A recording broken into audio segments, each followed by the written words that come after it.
Attendance कौन लेगा? Teachmint. Paper कौन चेक करेगा? टीचमेंट। तो हम क्या करेंगे? आप बस बच्चों का सिलेक्शन कराइए सर, बाकी सब टीचमेंट कर लेगा।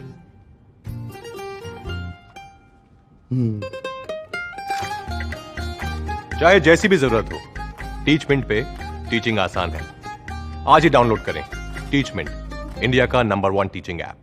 Hello friends, this is Jayprakash Tiwari and welcome to my YouTube channel. आज की वीडियो में आपका बहुत बहुत स्वागत है।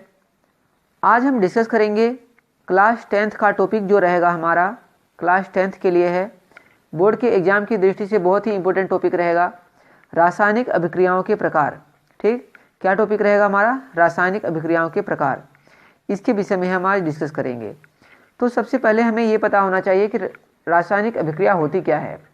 तो वह अभिक्रिया जिसमें एक या एक से अधिक पदार्थ परस्पर अभिक्रिया करके पुनः नया उत्पाद बनाते हैं जिसके गुण मूल पदार्थ से सर्वथा भिन्न होते हैं। ठीक, उसे हम बोलते हैं रासायनिक अभिक्रिया।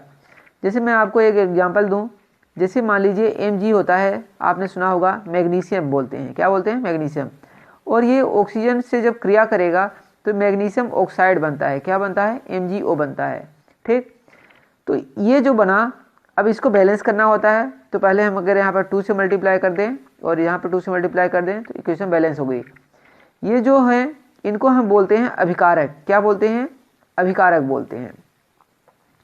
और जो ये होता है इसको हम बोलते हैं उत्पाद बोलते हैं। क्या बोलते हैं? उत्पाद बोलते हैं। ठीक, तो अब इसी हिसाब से जो है रासायनिक अभिक्रियाओं को बांटा गया है। तो आइए देखते हैं कितने भागों में बांटा गया है। बहुत ही इंपॉर्टेंट टॉपिक है।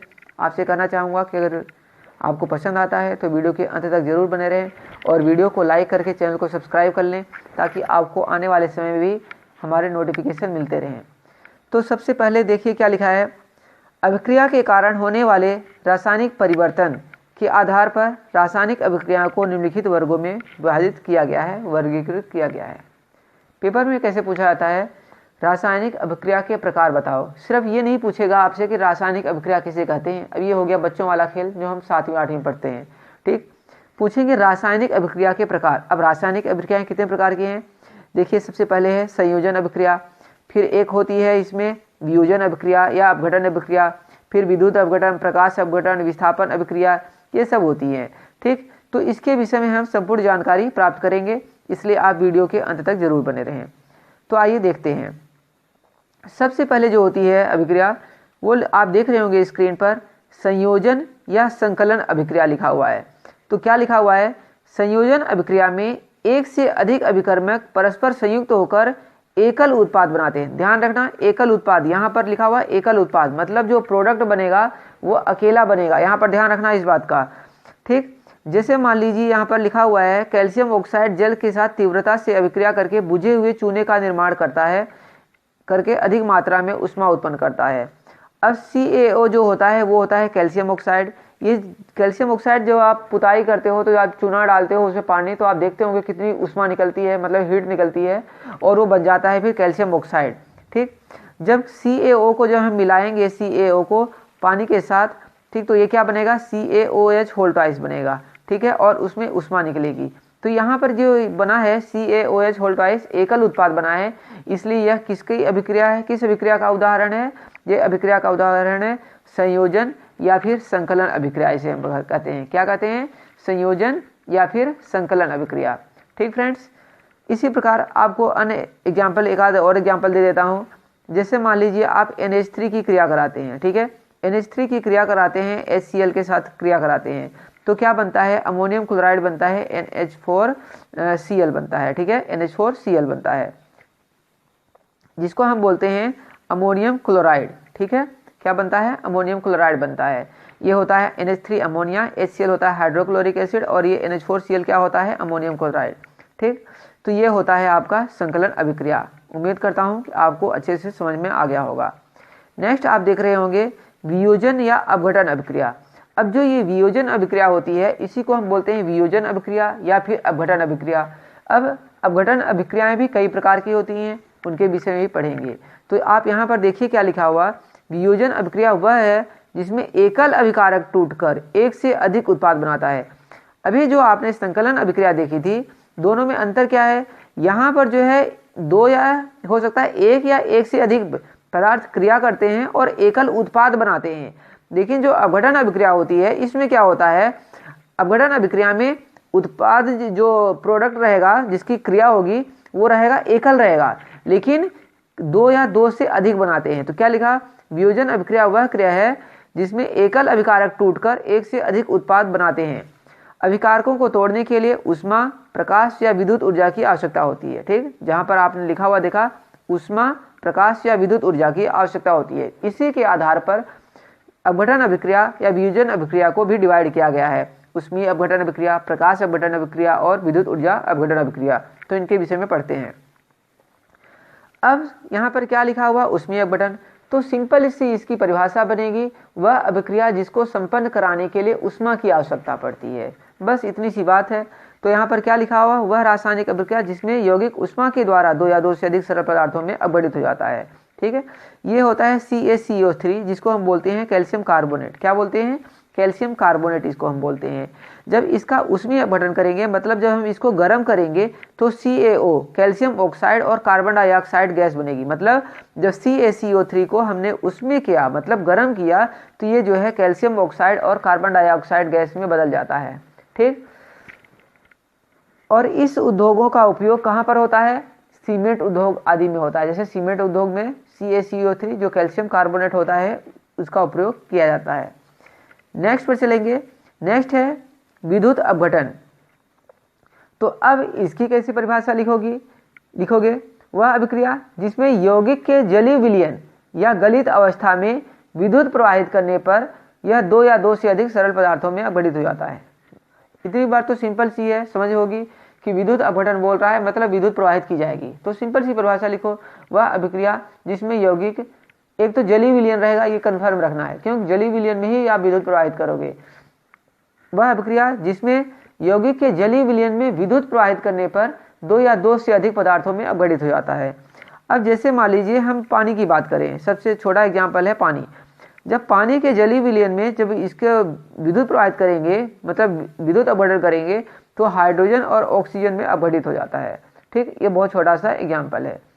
एक एग्जाम्पल और दे दूं आपको, जैसे मान लीजिए एक होता है, आपने सुना होगा पोटेशियम क्लोराइड। क्या, पोटेशियम क्लोराइड, जिसको हम बोलते हैं KCl।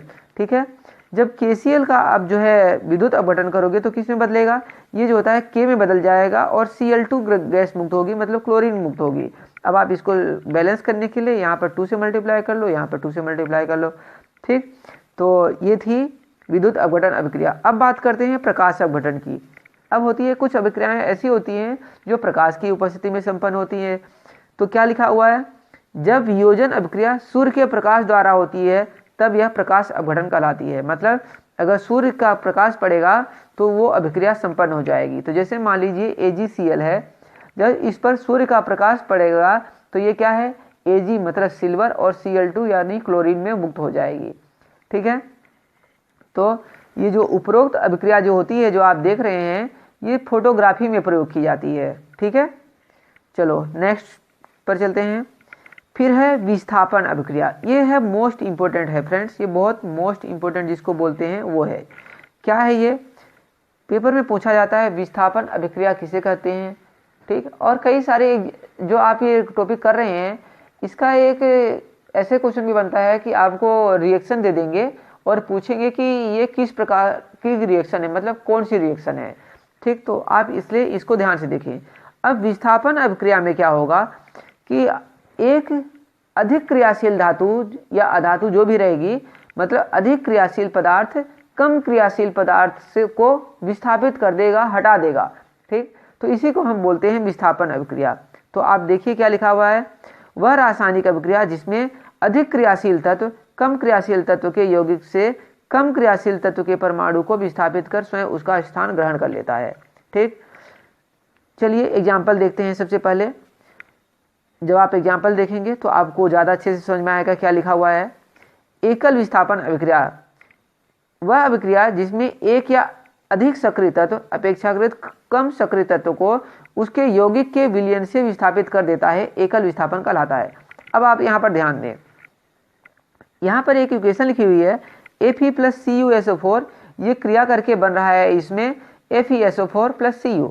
ठीक, अब यहाँ पर क्या है कि आप यहाँ पर देखिए Cu को इस Fe ने Cu को हटा दिया है और खुद इसका स्थान ले लिया है। तो मतलब क्या है कि Fe जो है अधिक क्रियाशील है और Cu कम क्रियाशील है, तो इसने Cu को बाहर कर दिया। ठीक, मतलब जो शक्तिशाली है उसने खुद उसका जगह ले लिया और उसको बाहर कर दिया। ये कॉपर सल्फेट का विलयन था, कॉपर सल्फेट का विलयन। कॉपर सल्फेट तो क्या लिखा हुआ था यहाँ पर, आप एक बार ध्यान से दोबारा देखें। वह अभिक्रिया जिसमें एक या अधिक सक्रिय तत्व अपेक्षाकृत कम सक्रिय तत्व को उसके यौगिक के विलयन से, तो जो CuSO4 था ये कम सक्रिय तत्व इसमें है Cu, इसका जो विलयन था CuSO4 था और Fe अधिक क्रियाशील था। तो Fe ने क्या किया कि Cu को खुद हटा दिया और उसकी जगह खुद आ गया। तो ये एक इक्वेशन बजाती है एकल विस्थापन की। अब द्विविस्थापन, द्विविस्थापन नाम से ही समझ में आ रहा होगा कि दो तत्व आपस में विस्थापित हो जाएंगे। देखिए क्या लिखा है, वे अभिक्रियाएं जिनमें अभिकारकों के बीच आयनों का आदान प्रदान होता है उन्हें द्विविस्थापन कहते हैं। अब देखिए यहाँ पर है Na2SO4 सोडियम सल्फेट बोलते हैं, BaCl2 बेरियम क्लोराइड बोलते हैं। जब ये क्रिया करेंगे तो ये क्या हुआ, देखिए यहाँ पर जो है Ba जो है SO4 के साथ आ गया। ठीक, Ba तो SO4 के साथ आ गया और Na जो है Cl2 के साथ क्रिया कर लेगा, सोडियम जो है Cl2 के साथ क्रिया कर लेगा। तो बनेगा क्या, BaSO4 प्लस NaCl, जिसको हम बोलते हैं बेरियम सल्फेट और सोडियम क्लोराइड बोलते हैं। सोडियम क्लोराइड जो होता है ये जो साधारण नमक का फॉर्मूला होता है, आप ध्यान रखना। फिर होता है फ्रेंड्स अपचयन, उपचयन या ऑक्सीकरण एवं अपचयन अभिक्रियाएं।